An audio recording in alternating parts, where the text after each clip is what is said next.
Invest expert চ্যানেলে আপনাদের সবাইকে স্বাগত। আজকের আলোচ্য বিষয় থাকবে ইন্ডেক্স নিয়ে আলোচনা। গত ভিডিওতে ইন্ডেক্স নিয়ে আমি কি মেসেজ দিয়েছিলাম সেটার একটা প্রতিচ্ছবি, এবং গত দুইটা পরপর ভিডিওতে আপনাদের উদ্দেশ্যে কি ধরনের বার্তা দিয়েছিলাম এবং কি ওয়াচ লিস্ট দিয়েছিলাম, সেই ওয়াচ লিস্টের দেওয়া স্টকগুলো বর্তমানে কি ধরনের আচরণ করতেছে, কি ধরনের পারফর্ম করতেছে সেইটা নিয়ে আলোচনা। এবং আরও থাকবে আপনাদের কাঙ্ক্ষিত চাহিদা অনুযায়ী আমি একটা আমার নিজের অভিজ্ঞতা অনুযায়ী একটা রাইট আপ লিখেছি, সেই রাইট আপ নিয়ে কথাবার্তা হবে। সাথে আপনারা যেটা চান যে সামনে কোন স্টকগুলো ভালো করতে পারে বা কোন সেক্টরের দিকে আমরা নজর দিতে পারি এই মুহূর্তে, সেগুলো নিয়েও আলাপ আলোচনা থাকবে। আশা করি আপনারা আমার সাথে থাকবেন। কথা আর বাড়াবো না, চলেন মূল আলোচনায় চলে যাই। সর্বপ্রথম থাকতেছে হচ্ছে ইন্ডেক্স নিয়ে আলোচনা। দেখেন, ইন্ডেক্স নিয়ে আলোচনা আর কি করব, আমি সবসময়ই আপনাদেরকে এই মেসেজটা দেওয়ার চেষ্টা করি। ইন্ডেক্স কারেক্টিভ মুডে আছে এবং সাইডওয়েজ মুভমেন্টে আছে। তো গত ভিডিওতেও আমি আপনাদেরকে এই যে বক্সটা এখনও আঁকানো আছে, এই বক্সটা আঁকিয়ে বলেছিলাম যে এইটা একটা রেঞ্জ বাউন্সের মধ্যে, সাইডওয়েজের মধ্যেই এখনও আছে, এবং ইন্ডেক্স হচ্ছে এই জায়গাটাতেই ছিল।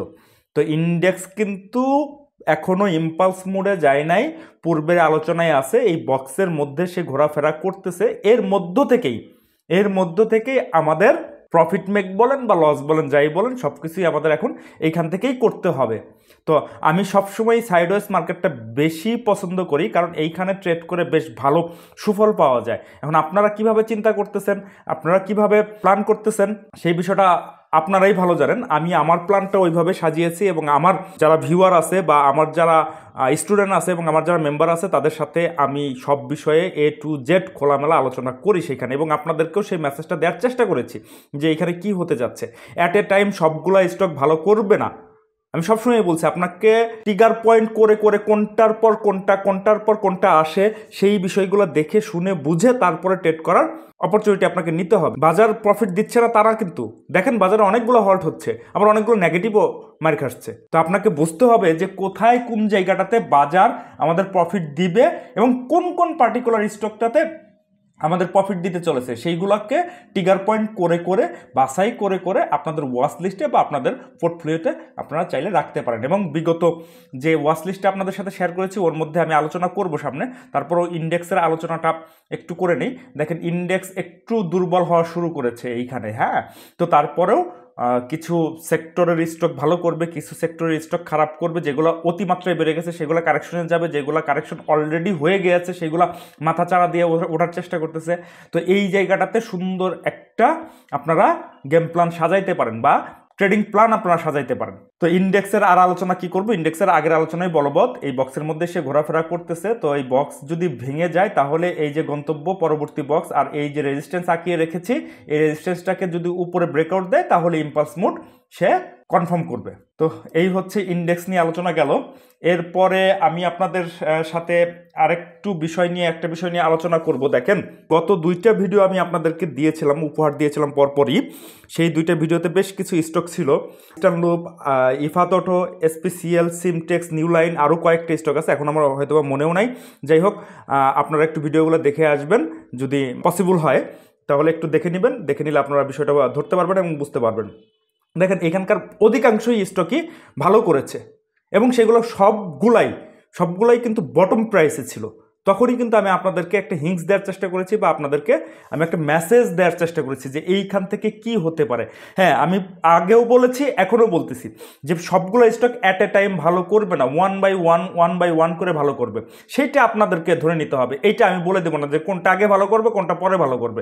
ওইটা আমার প্রিমিয়াম মেম্বার অথবা আমার স্টুডেন্ট যারা আছে বা আমার নিজের জন্য ওইটা আমি করে রাখি যে কোনটার পর একটার পর একটা আমরা সিঙ্ক করে একটা একটু বাড়লো, 10% 20% বাড়লো, সেটাতে প্রফিট বুক করে দেন আবার নিচে যেটা আছে সেটাতে সুইচ করবো। কোনটার পর কোনটা হবে সেটা আসলে এই মুহূর্তে আপনাদের সাথে শেয়ার আর করলাম না। আপনাদের এটা আপনাদের দায়িত্ব। সব কিছু যদি আমাকে বলে দিতে হয় তাহলে তার হলো না ভাই।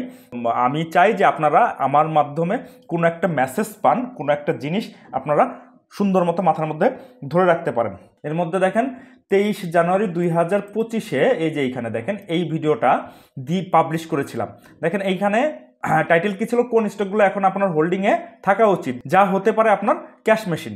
দেখেন ক্যাশ মেশিন কি হয়েছে কিনা, এই যে নিউ লাইন দেখেন পরপর টানা 2 দিন হল্ট, গতকালকে এবং আজকে। কবে আলোচনা করেছিলাম? এই 60 টাকা 30 পয়সা লেভেলে আলোচনা করেছিলাম। হ্যাঁ, যদিও এই শেয়ারটা আমরা অনেক আগে, এই যে এইখানে যখন অ্যাকুমুলেশন চলতেছিল তখনই আমরা কিনে রেখেছি 6 টাকা লেভেলে। এখানে কিছু বোঝা যায়, এখানে কিছু বিষয় থাকে। দেখেন আগামী 2-3 দিনে আরও এই শেয়ারটা পান কিনা। অলরেডি আমাদের শেয়ারটা ম্যাচুইড, যেহেতু জেডের শেয়ার সেহেতু একটু আগে পরে আমরা কেনার চেষ্টা করি যাতে আমরা ম্যাচুইড ডেটটা পাই। তো এই শেয়ারটা এখন কোনো কারণে কোনো বিপদ দেখি তাহলে আমরা সেল করে বাড়াই আসবো। সেই বিষয়টা অলরেডি আপনাদের সাথে আলোচনা করেছিলাম। এখন আপনারা নিয়েছেন কি নেন নাই সেটা আপনাদের বিষয়। অনেকেই আমাকে যখন সেন্ট্রাল ফার্মা যখন আমি 11.5 টাকা 12 টাকা লেভেলে সেল করেছি, সেই লেভেলে অনেকেই আমাকে অনেক কিছু বলার চেষ্টা করছে, এই শেয়ারটা আরও যাবে। হ্যাঁ গেছে, এরপরে 15 টাকা 16 টাকাও পর্যন্ত গেছে। যাক, আমি আমি আমি ভাই অত লোভী না। আমি নিচে কিনি, ওই শেয়ারটা আমার 8 টাকায় কেনা ছিল, সেইখানে আমার 12.5 টাকা 12 টাকা 11.5 টাকা আমি শেয়ারটা পেয়ে গেছি, আমি কেন সেল করবো না? দেখেন এই সেন্ট্রাল ফার্মা সেল করার পরে আমি কোহিনুর নিছি, ওই টাকাটা কোহিনুর নিছি, কোহিনুর থেকে প্রফিট করার পরে দেন নিউ নাইরে ঢুকছি। আগেও কেনা ছিল, আবার কিছু হোল্ডিং আবার এখানে বাড়াইছি আর কি। এখন আপনারা বলেন যে আমার কোনটাতে লাভ, আমি কেন ঝুঁকিতে যাব? সেন্ট্রাল ফার্মা আজকে দেখেন মারা শুরু করছে, কেবিপিএল দেখেন আজকে মারা শুরু করছে। আপনারা শেয়ার কিনেন কখন? যখন বাড়তি দামে 20%, 30%, 40%, 50% বেড়ে যায়, যখন স্মার্ট মানে ওরা আপনাদেরকে ফিডিং করার সময় আসে বা আপনাদের হাতে ধরিয়ে দেওয়ার সময় আসে, ওরা বেড়ে যাওয়ার সময় হয়, তখন আপনারা এই শেয়ারগুলো ধরেন। ভাই ওইটা নিয়ম না, আপনাকে বটমেই শেয়ার খুঁজতে হবে। যারা বটমে শেয়ার খুঁজে তাদের রাত্রে ঘুম সুন্দর হয়। সত্যি কথা ভাই, আমি আপনাদের সাথে এই বিষয়গুলো নিয়ে একেবারে ওপেন ফোরামে আপনাদের সাথে আলোচনা করতেছি। যে দেখেন নিউ লাইনের চলেন একটু চাটে যাই। এই যে দেখেন নিউ লাইন আজকে কয় টাকা? 9 টাকা 40 পয়সায়। আমি 60 টাকা 30 পয়সায়, এই যে এই ক্যান্ডেলটা যখন হয় 60 টাকা 30 পয়সায় আপনাদেরকে ভিডিও দিয়ে বলেছিলাম। এরপরে আপনাকে কেনার কত দিন সুযোগ দিয়েছে। এখন অনেকেই আমাকে মেসেজ করতেছে ভাই নিউ লাইন হল্ট ছেড়ে দিলে এখন নেওয়া যাবে কিনা? ভাই অলরেডি শেয়ারটা 20% 25% বেড়ে গেছে, তারপরে কেন আপনি এই নিউ লাইনে এন্ট্রি নেবেন? হ্যাঁ, এই শেয়ারটার দৌড় অনেক দূরে, সেটা আমি নিজেও জানি, বাট আমি অত দূর পর্যন্ত যাবও না। আমার অন্য স্টক বাছা আছে, অন্য স্টক সিলেকশন করা আছে। আমি যতটা পারি আমার ঝুঁকি কমাই ফেলবো এখান থেকে। এমনও হইতে পারে এখান থেকে 50% ছেড়ে দিয়ে দেন অন্য আরেকটা স্টকে সুইচ করতে পারি। আমি কখনোই ঝুঁকিতে যাই না। আপনারা কি করবেন? যখন এই নিউ লাইনটাই হল্ট ছেড়ে দিবে সেই দিনই আপনারা কেনার চেষ্টা করবেন। নিচে থাকা অবস্থায় 1000 বার চিল্লাইছি, তারপর আপনারা সেটা মানেন না। যাই হোক, টাকা আপনাদের বিষয়। আপনারা তো যাবেন এখন KPPL, delta spinning, diesel share, ওই যে ডিএসএসএল, এই ধরনের শেয়ারে। আসলে ভাই আপনাদেরকে আর কি বলবো, আসলে আমার বলার ভাষা থাকে না। হ্যাঁ, আপনারা একটু টেকনিক্যালি যদি একটু সাউন্ড হইতেন তাহলে এই বিষয়গুলো আপনারা সুন্দর মতো ধরতে পারতেন। আসলে ভাই পাবলিকলি অনেক কিছুই বলা যায় না, অনেক কিছুই শেয়ার করা যায় না। তারপরেও আমার মুখ কাটা বা আমার ঠোঁট কাটা লোক তো আমি তারপরেও আপনাদেরকে 1000 বার করে সতর্ক করার চেষ্টা করি। বাট যারা শোনার তারা শুনে, যারা শোনার শুনে না। আসলে বলার কিছু নাই এইখানে। আসলে ভাই কি বলবো, এই মুহূর্তে সেন্ট্রাল ফার্মা বা কেবিপিএল এর মতো শেয়ার আমি কিনে আমার রাতের ঘুম হারাম করতে চাই না। আমি ভাই টাকা দিয়ে টেনশন কিনতে চাই না। আপনারা সবসময় টাকা দিয়ে টেনশন কেনেন, রাতের ঘুম হারাম হয়ে যায়। একটা শেয়ার কেনার পরে রাত্রে ঘুম হয় না। আমার ঠিকই সুন্দর মতো ঘুম হয়, কারণ আমি কিনি কোথায়? আমি কিনি নিচে। আপনারা কিনেন যে হ্যাঁ একদম টপে, যেটা 50%, 100%, 150% বেড়ে গেছে, তারপরে যা কিনেন, তো আপনার রাতের ঘুম তো হারামই হবে। আপনার টাকা দিয়ে টেনশন কিনছেন, তো আপনার রাতের ঘুম হারাম হবে না? ভাই আমি টাকা দিয়ে কখনোই টেনশন কিনি না। আমি সবসময় পয়সা দিয়ে শেয়ার কিনি, টাকাই হইলে তখন বিক্রি করি। এটা মাথায় রাখতে হবে, শেয়ার বাজারে এটাই নিয়ম। আপনাকে বিপরীতভাবে চিন্তা করতে হবে। যাই হোক, চলেন আমি আপনাদেরকে একটা ওয়াচ লিস্ট দিতে চেয়েছিলাম, সেটা নিয়ে একটু আলোচনা করব। তার আগে আরেকটা গুরুত্বপূর্ণ বিষয় নিয়ে আপনাদের সাথে একটু আলোচনা করি। আমার স্টুডেন্ট যারা আছে তাদেরকে নিয়ে একটা দিক নির্দেশনা দেওয়ার চেষ্টা করি। এই যে গত মানডেতে, মানে গত সোমবারে এদেরকে আমি একটা মেসেজ দিয়েছিলাম, যাদের হাতে একটু মিউচুয়াল ফান্ড নাই তারা চাইলে ফার্স্ট প্রাইমটা নিতে পারেন 21 টাকা 50 পয়সার আশেপাশে। স্টপ লস ধরতে হবে এত।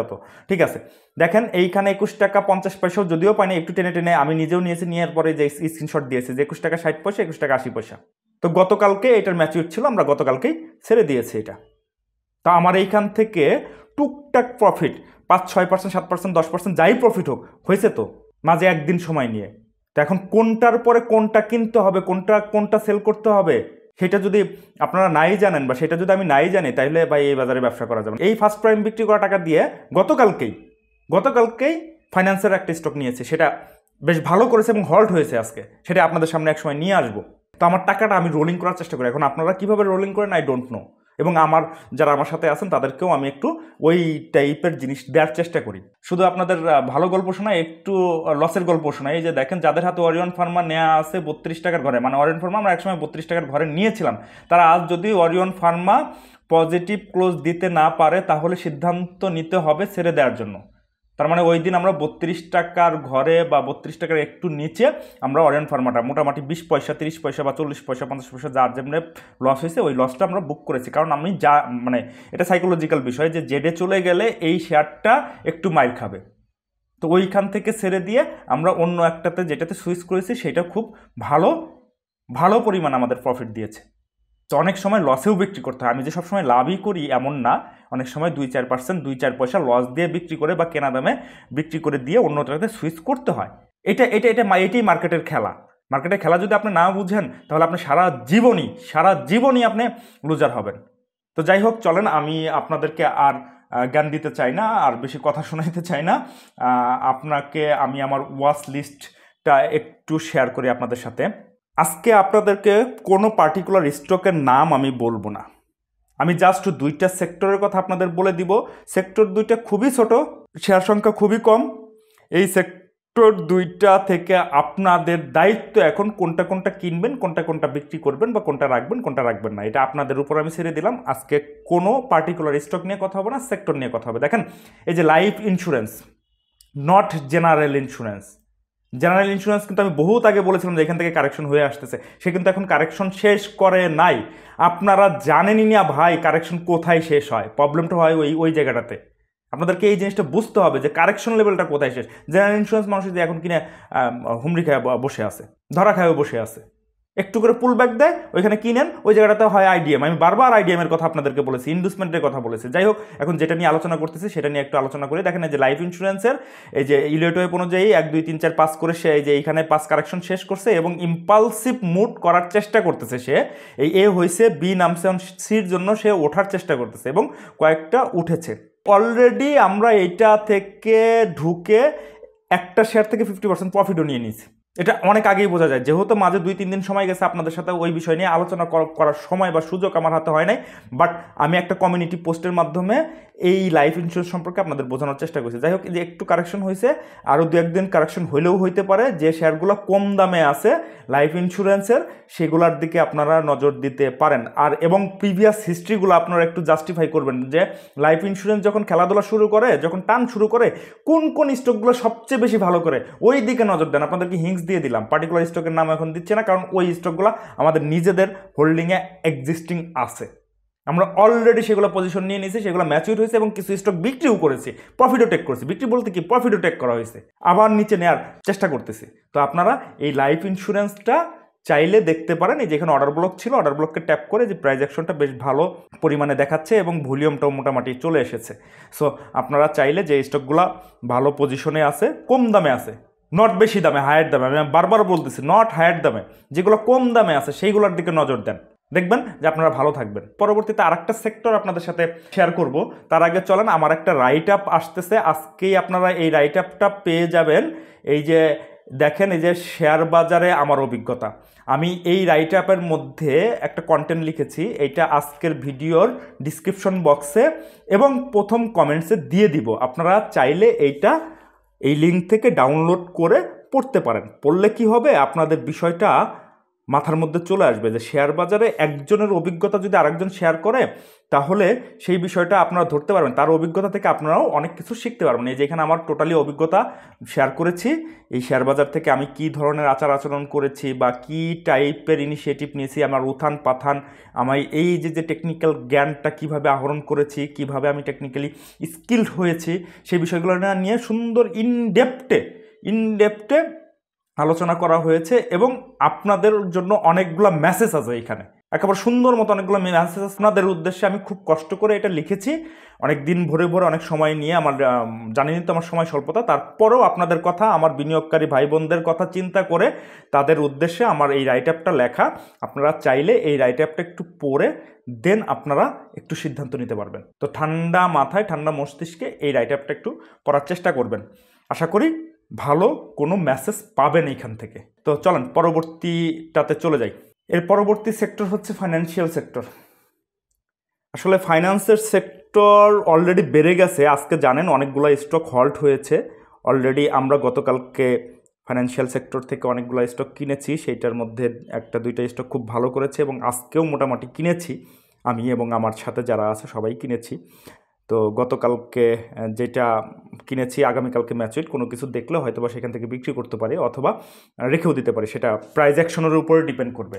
তো তারপরেও আমি আপনাদেরকে বলে দিচ্ছি এই যে ফাইন্যান্সিয়াল সেক্টরের A1 2 3 4 5 করে ইলিওটাইপ অনুযায়ী শেষ এবং এখানে একটা অর্ডার ব্লক আছে। এই অর্ডার ব্লককে ট্যাপ করে উপরের দিকে যাওয়ার চেষ্টা করছে এবং থার্ডে হচ্ছে প্রাইস অ্যাকশন। প্রাইস অ্যাকশনে দেখেন এইখানে ভালো বুলিশ ক্যান্ডেল আসছে, প্লাস হচ্ছে নিচে ভালো ভলিউম। তো আপনারা কিনবেন কোথায় যায়? যখন এই রকম টপে যায়, এই রকম পিকে যায়, তখন যায় কিনেন। আপনাদের নিচে কখনো চোখে পড়বে না। আমি সব সময়ই শেয়ারগুলা নিচে দেখার চেষ্টা করি। এখন ফাইন্যান্সিয়াল সেক্টরটাও ছোট, আমি এই সেক্টরের পার্টিকুলার স্টকের নাম এখন আপনাদের সাথে শেয়ার করছি না। আপনারা চাইলে দেখে শুনে বুঝে অথবা যদি চান তাহলে আমার সাথেও আপনারা আলাপ আলোচনা করতে পারেন। যদি আমার পরামর্শ বা কনসালটেন্সি প্রয়োজন হয়, আমি সামনে হোয়াটসঅ্যাপ নাম্বার দিয়ে দিব, সেইখানে আপনারা নক করে আমার সাথে পরামর্শ করেও সেগুলা জানতে পারবেন। কিন্তু সেটা পার্সোনালি আপনাকে নক করতে হবে, বাট এখানে পাবলিকলি বলতেছি না, কারণ এই স্টকগুলো অলরেডি আমাদের হোল্ডিংয়ে। তো এতটুকুই বললাম। এখন কোন কোন স্টকটা হোল্ডিং আছে সেটা এখন এই মুহূর্তে বলা যাবে না। যদি কখনো সম্ভব হয় সেখান থেকে বের হই, প্রফিট টেক করি, দেন আপনাদের সাথে সেই বিষয়গুলো নিয়ে আলোচনা করব। বাট আমার কাছে এই সেক্টরটা, ফাইন্যান্সিয়াল সেক্টরটা বেশ লুক্রেটিভ মনে হচ্ছে। কোনো কিছু হয়তো বা এখান থেকে ঘটলেও ঘটতে পারে। আসলে মার্কেট তো এখন সাইডওয়েজ মার্কেট, তো এইখান থেকে 10-15-20% হলেই আমাদের জন্য এনাফ। কারণ এই মার্কেটেই খুব সুন্দর প্রফিট দিচ্ছে। আপনি যদি সুইচ করে করে একটা কিনলেন, ম্যাচুরিটি ডেটের দিন বিক্রি করলেন, বিক্রি করার পরে আবার অন্যটাতে ধরলেন, যেটা অলরেডি আমি আপনাদের সাথে আলোচনা করেছি যে আমি পরপর 3টা স্টক, একটা স্টক থেকে আমার 50% না পেয়ে আমি যদি 3টা স্টক থেকে নেই, ঝুঁকি কমাই দেই, তাহলে আমার জন্য বেটার না? আপনারা তো ওই প্ল্যানগুলো করতে পারেন না। প্রবলেম হয় এই জায়গাটাতেই। এবং আপনারা নিজেরাও জানেন না কোন স্টকটা বা কোন সেক্টরটা কোনটার পরে পরে প্লে করে। তো এই বিষয়গুলো আপনাদেরকে জানতে হবে। যে যেমন কিছুদিন আগে আমি লোপেডের কথা বলছিলাম, সে লোপেড কিন্তু এখন বর্তমানে ঝিমাচ্ছে। তো এখন লোপেডের মধ্যে থাকলে আপনার জীবনেও প্রফিট পাবেন না। ব্যাংক সেক্টর মাঝে একটু উত্থান পতন করতেছিল, ইন্স্যুরেন্স সেক্টর মাঝে একটু উত্থান পতন করতেছিল। তো ওই ধরনের স্টকে বা ওই ধরনের সেক্টরে যদি এখন যান, তাহলে কিন্তু আপনারা এই মুহূর্তে প্রফিট পাবেন না। এই যে প্রফিট দিয়ে গেল আপনার টেক্সটাইল সেক্টর, প্রফিট দিচ্ছে টেক্সটাইল সেক্টর। সো এখন আপনাদেরকে তো ওই বিষয়গুলো তো জানতে হবে, ওই বিষয়গুলো তো ধরতে হবে। সিমটেক্সের কথা আমি কতবার করে বলেছি, দেখেন সিমটেক্স আজকে বেশ ভালো করেছে। যদিও আমি মনে করেছি যে আর একটু সময় নেবে, বাট সময় নেয় নাই, আমাদের ওইটা কিনে বসে আছি। তা আপনারা এই বিষয়টা জানেনই না যে কোন সেক্টরের পরে কোনটার পরে কোনটা। আপনারা কী করবেন? এখন ব্যাংক কিনে বসে থাকবেন। আপনারা কী করবেন? এখন ইন্স্যুরেন্স কিনে বসে থাকবেন। যেগুলা মুভমেন্ট আসতে সময় লাগবে, তখন আপনারা প্যানিকড হয়ে ওই শেয়ারগুলা, সম্ভাবনাময় ওই শেয়ারগুলাই বিক্রি করে দিয়ে দেন আপনার ডিএসএসএল এর মতো শেয়ার বা কেবিপিএল এর মতো, সেন্ট্রাল ফার্মের মতো শেয়ার এখন যেগুলো পিকে চলে গেছে সেগুলোতে কিনে ধরা খায় বসে থাকবেন। এরকমই হয়, অনেকেই আমার পোর্টফোলিও পাঠায়, আমি দেখি তো ওইগুলো কী করছে তারা। যখন শেয়ারগুলো পিকে থাকে তখন কিনে বসে থাকে, মানে ডিস্ট্রিবিউশন ফেজে। তো যাই হোক, আমি আপনাদের সাথে এই বিষয়গুলো নিয়ে, ফিনান্সিয়াল সেক্টরের এই বিষয়গুলো নিয়ে আলাপ আলোচনা করলাম। এই ধরনের জিনিস যদি আপনি চান বা শিখতে চান বা বুঝতে চান যে কোন স্টকের পরে কোন স্টকটা প্লে করবে, অথবা কোন সেক্টরের পরে কোন সেক্টরটা রানিং হতে চলেছে, কোন সেক্টরটা ভালো করতে চলেছে, যে একের পর এক সিকোয়েন্স অনুযায়ী মিলিয়ে যদি চান, তাহলে আপনাদের জন্য একটা সুসংবাদ আছে। সামনের 11ই ফেব্রুয়ারিতে আমার একটা কোর্স শুরু হতে যাচ্ছে। কোর্সের আসন সংখ্যা লিমিটেড। যদি চান ওই টাইপের জিনিস শিখতে, আমি এইখানে ইনডেপথে সকল ধরনের টেকনিক্যাল অ্যানালাইসিস, কোন সেক্টরের পরে কোনটা আসতে পারে, তার সিমটমস কি, ট্রেডিং সাইকোলজি, আপনার ট্রেডিং সাইকোলজিটা কীভাবে মেনটেন করবেন, কীভাবে ঠিক রাখবেন, কোনটার পরে কোনটা আপনি মিলাবেন, ওই বিষয় করে ইনডেপথে আমার এই কোর্সটা তৈরি করা। আমি আমার নিজের অভিজ্ঞতা অনুযায়ী সেই কোর্সটা ডিজাইন করেছি। আপনারা যদি চান এই টাইপের কোনো কিছুর প্রশিক্ষণ নিতে বা কোনো কিছু শিখতে, তাহলে এই যে এইখানে হোয়াটসঅ্যাপ নাম্বার দেওয়া আছে, আপনারা চাইলে এই হোয়াটসঅ্যাপ নাম্বারে আমাকে একটা SMS করবেন বা নক দিবেন। অনেকেই কি করে ভাই ফোন দেয়, আসলে ভাই ফোন দিলে অনেকেই, হাজারটা মানুষ আমাকে ফোন দেয় এই নাম্বারে। আসলে আপনারা ফোন দিলে আমি ফোনটা ওইভাবে পিক করতে পারি না, আমি একা মানুষ তো বুঝে নিত আর কি। তো আপনারা কষ্ট করে হোয়াটসঅ্যাপে আমাকে একটা মেসেজ দিবেন বা হোয়াটসঅ্যাপে একটু নক দিবেন বা একটা ভয়েস মেসেজ দিয়ে দিবেন। আমি সময় সাপেক্ষ করে আপনাদেরকে ওইটার অ্যান্সার করার চেষ্টা করব। আর যদি কোনো কনসালটেন্সির প্রয়োজন হয়, কোনো পরামর্শের প্রয়োজন হয়, তাহলেও আপনারা নক দিবেন। আসলে শেখার কোনো বিকল্প নাই, আমি সবসময়ই বলি, অলওয়েজ বলি, শেখার কোনো বিকল্প নাই। এই যে আমি আমার এই উদ্যোগটা কেন নিয়েছি, আপনাদের শেখানোর জন্য, আমার বিনিয়োগকারী ভাই বোনেরা যাতে আর লসের সম্মুখীন না হয়, সেই জায়গা থেকে, সেই দায়বদ্ধতার জায়গা থেকে আসলে আপনাদেরকে আমি শেখানোর চেষ্টা করছি। এবং আমার কাছেও শিখতে হবে এমন না, বাজারে অনেকেই আছে, অনেক ভাই ব্রাদার আছে, অনেকভাবে শেখায়, তাদের কাছেও যেতে পারেন বা তাদের শরণাপন্ন হতে পারেন। আমার এখানে যারা কোর্স করেছে বা আমার সাথে যারা আছে, এরা এই যে আমার হচ্ছে পেজ এবং গ্রুপে এরা সুন্দর মতামত দিয়েছে, সেইগুলা চাইলে আপনারা একটু দেখে আসতে পারেন যে এনারা কিভাবে উপকার হচ্ছে বা কিভাবে আমার শরণাপন্ন হয়ে কিভাবে এরা লস থেকে লাভে যাচ্ছে। এইখানেই আমার সার্থকতা ভাই। এই যে দেখেন, এক ভদ্রলোক সুন্দর কমেন্টস করেছে। আমি এটাই চাই যে আপনারা ভালো থাকুন, আপনারা একটু সুখে থাকুন, আপনাদের রাতের ঘুমটা যেন ভালো হয়, আপনারা টাকা দিয়ে যেন টেনশন না কিনেন, ওই জায়গাটাতেই আমি কাজ করতে চাচ্ছি। সো আজকে আর ভিডিও বাড়াবো না, ভিডিও এই পর্যন্তই। যা মেসেজ দেওয়ার ছিল আমি আপনাদেরকে দিয়ে দিয়েছি, 2টা সেক্টর। সাথে আপনারা একটু টুকটাক, হ্যাঁ মানে ওইভাবে না, টুকটাক আরেকটু বলে দিচ্ছি, টুকটাক মিউচুয়াল ফান্ডটা আপনারা একটু নজরে রাখতে পারেন। তবে ওই 2টা সেক্টরকে আপনার আগে প্রায়োরিটি দিতে হবে, দেন মিউচুয়াল ফান্ডটা। হ্যাঁ, এইটা এইখান থেকে দেখে দুখে বেছে, মানে আপনাদের এখন বুঝে নিতে হবে, আমি আর কিছু বললাম না। যাই হোক, তারপরেও যদি কোনো প্রয়োজন হয় তাহলে আমার ওই হোয়াটসঅ্যাপে নক দিবেন, আমি আশা করি আপনাদের সহযোগিতা করার চেষ্টা করব। আজকের মতো ভিডিও এখানেই শেষ করছি। ভালো থাকবেন, সুস্থ থাকবেন, ধন্যবাদ।